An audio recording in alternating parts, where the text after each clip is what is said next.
오늘 말씀은 사무엘상 20장 1절에서 11절의 말씀인데요. 1절에서 4절까지만 읽도록 하겠습니다. 다윗이 라마나요스에서 도망하여 요나단에게 이르되 내가 무엇을 하였으며 내 죄악이 무엇이며 네 아버지 앞에서 내 죄가 무엇이기에 그가 내 생명을 찾느냐. 요나단이 그에게 이르되 결단코 아니라 네가 죽지 아니하리라. 내 아버지께서 크고 작은 일을 내게 알리지 아니하고는 행하지 아니하나니 내 아버지께서 어찌하여 이 일은 내게 숨기리요. 그렇지 아니하리라. 다윗이 또 맹세하여 이르되 내가 내게 은혜 받은 줄을 네 아버지께서 밝히 알고 스스로 이르기를 요나단이 슬퍼할까 두려운즉 그에게 이것을 알리지 아니하리라 하매니라. 그러나 진실로 여호와의 살아계심과 네 생명을 두고 맹세하노니 나와 죽음 사이는 한 걸음 뿐이니라. 요나단이 다윗에게 이르되 네 마음의 소원이 무엇이든지 내가 너를 위하여 그것을 이루리라. 아멘. 하나님의 은혜가 모든 성도님들에게 임하기를 간절히 소망합니다. 오늘 본문을 보면 사울이 다윗을 죽이려고 라마나요스를 직접 찾아왔지만 사울의 계획은요 무산되었습니다. 그리고 다윗은 또다시 한번 사울을 피해서 이번에는 요나단을 찾아갑니다. 우리는 다윗을 위대한 신앙의 인물로 기억하고 있지만 그도요 연약한 사람이기도 했었습니다. 찌르면 아프고 눈물이 나는 사람이었습니다. 자신 안에 맺힌 서러움과 억울함이 많았던 사람이었습니다. 그는 요나단을 보자마자 자신의 불안하고 힘겨운 마음을 숨김없이 토로합니다. 네 아버지인 사울이 왜 나를 죽여야 하는지 난 도무지 모르겠다. 도대체 내가 무슨 잘못을 했길래 나를 못 죽여서 안달이 났는지 난 정말 그 이유를 모르겠다 하고 하소연을 합니다. 이 다윗의 말을 듣고 요나단은 어떻게 반응하지요? 그의 형편을 다 들은 후에 그를 이해하고 공감합니다. 그리고 그를 도울 방법을 생각해냅니다. 그런데 이게요 정말 쉬운 게 아닙니다. 이전에도 얘기했지만 요나단과 다윗은 인간적으로 친해질 수 있는 관계가 아닙니다. 이렇게 속마음을 나눌 수 있는 관계가 아니라는 거죠. 요나단에게 다윗은 정적이 될 수밖에 없었습니다. 아버지 사울에 이어서 요나단은 자신이 왕권을 잇는 것은 당연한 수순이었죠. 그 다음에 왕자, 그 왕자가 또 장성에서 왕이 되고요. 또 그 왕의 아들의 왕자가 또 장성에서 왕이 되는 겁니다. 이건 정말 자연스러운 수순입니다. 그런데 다윗이란 존재가 중간에 끼어든 거죠. 만약 우리가 요나단처럼 왕자라면 우리 마음은 어땠을까요?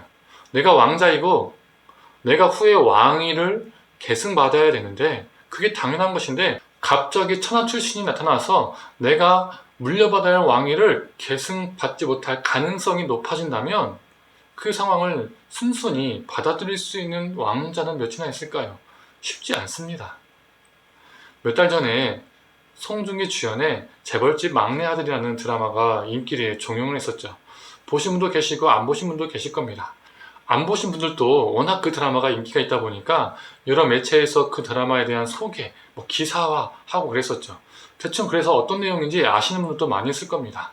이 진양철 회장이라는 사람이 있죠. 그런데 그에게는 3명의 자녀들이 있었습니다. 이 3명의 자녀들이요 송중기를 무척 싫어합니다. 왜 그를 그토록 싫어했을까요? 왜 미워했을까요? 내가 회장 아들이고 딸인데 그래서 내가 이 회사를 물려받아야 되는데 내가 그 경영권을 가져가는 게 당연한 것인데 갑자기 조카 송중기가 일을 너무 잘하는 겁니다. 그래서 그 경영권을 못 갖게 되는 위기에 놓인 것이죠. 그래서 어떡합니까? 송중기를 미워하고 싫어하고 송중기를 궁지에 몰고 심지어 죽이고자 했었습니다.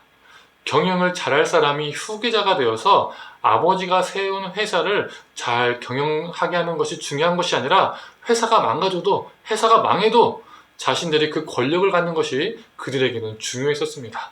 이게 사람의 마음입니다. 1, 2만 원 양보하는 것이 아니라 최고 권력을요 내려놓고 양보해야 되는 것입니다. 아니 어떻게 보면 빼앗기는 것이죠. 이 진양철 회장의 자녀들처럼요 반응하는 게 일반적인 반응일 겁니다. 그래서 교회 안에서도 어떻습니까? 세습이란 게 일어나는 것이잖아요. 그 권력과 물질을 물려주고 또 물려받아야 하기 때문에 이 세습이라는 게 생기는 겁니다. 일반적인 시선에서 요나단에게 다윗은 정적입니다. 제거해야 될 대상이죠. 또한 다윗의 입장에서도 요나단은 정적이자 경쟁 대상입니다. 그래서 두 사람 모두 다 각자 입장에서 상대방을 제거해야 조금 더 편하게 왕권을 차지할 수 있었습니다. 그래서 요나단은 인간의 잣대로만 본다면 정말 바보인 겁니다. 자기를 대신해서 왕이 될 사람을 옹호하고 자신의 경쟁자를 품어주고 있으니까 말이죠. 우리가 살아가는 세상은 어떻습니까? 드라마이긴 하지만 재벌집 막내 아들을 보면 자신의 조카조차도요 경쟁 상대가 됩니다. 제거하려고 합니다. 요즘은 일타스킨이라는 드라마가 인기가 있다고 하죠. 몇 번 기사를 봤는데요. 부모는 그 자녀들에게 친구를 짓밟아서라도 올라서야 하는 그 대상으로 가르치고, 또 학생들은 부모의 말대로 친구를 짓밟고 올라서야 하는 그 대상으로만 보는 인물들이 있다는 겁니다. 드라마이긴 하지만 우리가 살아가는 세상의 슬픈 단면을 보여주는 것이죠.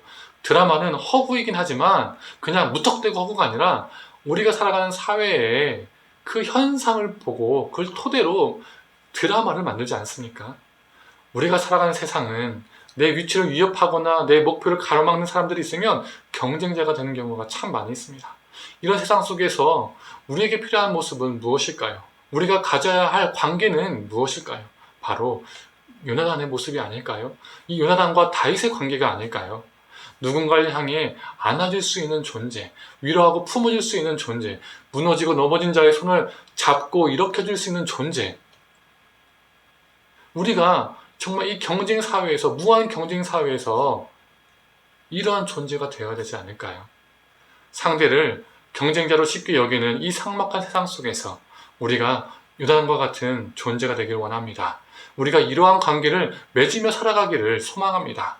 이 삭막해져가는 세상 속에서 함께 삭막해져가는 것이 아니라 함께 공존하고 함께 더불어 살아가고 서로 위로하고 사랑함으로써 더 따뜻한 세상으로 만들어가는 저와 성도님 되기를 간절히 축원합니다.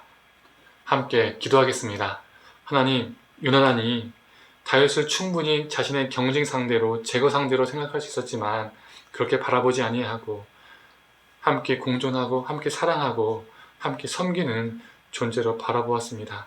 그것 때문에 다윗은 자신의 생명을 연장할 수 있었습니다. 그리고 그 어려움들을 모면할 수 있었습니다. 하나님, 우리도 요나단과 같은 존재가 되게 하여 주시옵소서.